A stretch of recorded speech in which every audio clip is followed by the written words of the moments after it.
everyone, so my name is Daniela and today I'll be evaluating Priceline's terms of use, also known as user agreements or terms and conditions.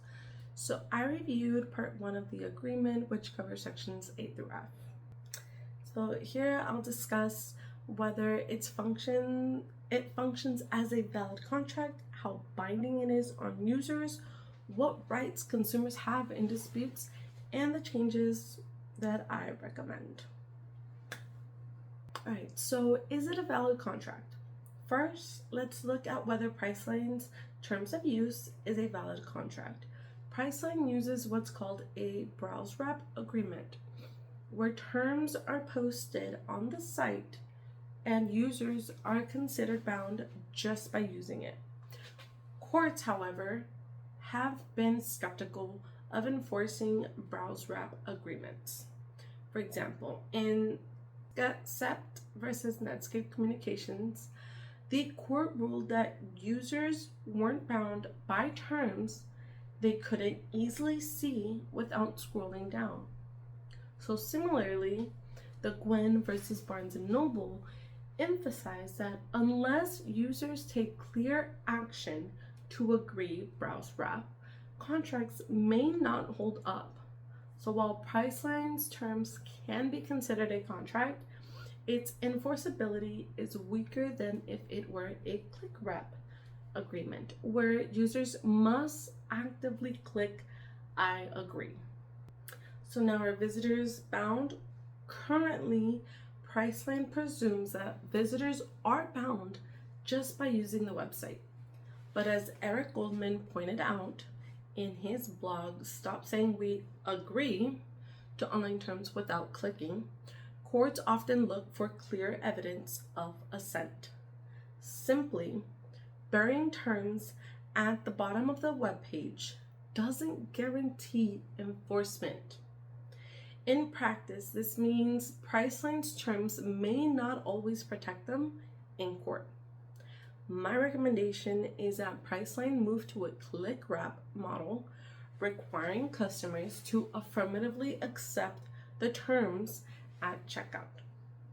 This aligns with best practices and ensures that users knowingly agree. Can you sue Priceline? Now, what if we have a dispute with them? Their terms specify binding arbitration and prohibit class action lawsuits. This means you generally cannot sue Priceline in court. This is consistent with the U.S. Supreme Court's ruling in the AT&T Mobility versus Concepcion, where the court upheld arbitration clauses even when they barred class actions. From a business perspective, this limits exposure to costly litigation. But from a consumer perspective, arbitration can restrict remedies and often favor corporations. So while Priceline is legally allowed to enforce arbitration, this practice raises questions about fairness and consumer rights. So now here are some of my recommendation changes for Priceline's terms of use. 1. Adopt a click wrap acceptance. As courts like in Gwen versus Barnes and Nobles have shown, explicit consent is far stronger than implied consent. 2. Simplify the language. Just simplify the language. Research from the Pew Research Center shows most internet users rarely read online contracts because of their complexity. Just a plain English summary would improve transparency. 3.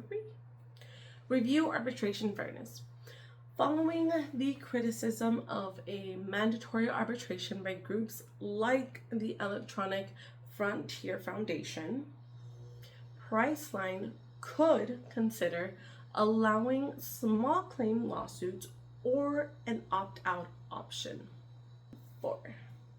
Notify users of changes directly.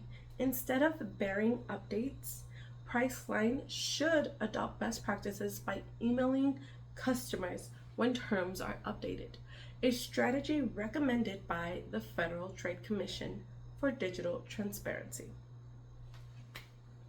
So in conclusion, Priceline's terms of use is technically a valid contract, but because it relies on browse wrap instead of click wrap, its enforceability is limited.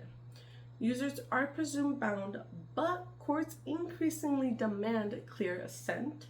And while arbitration clauses are legal, they significantly restrict consumer rights.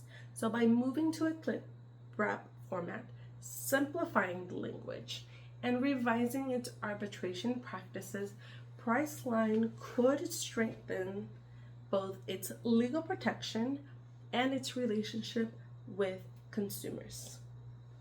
Thank you.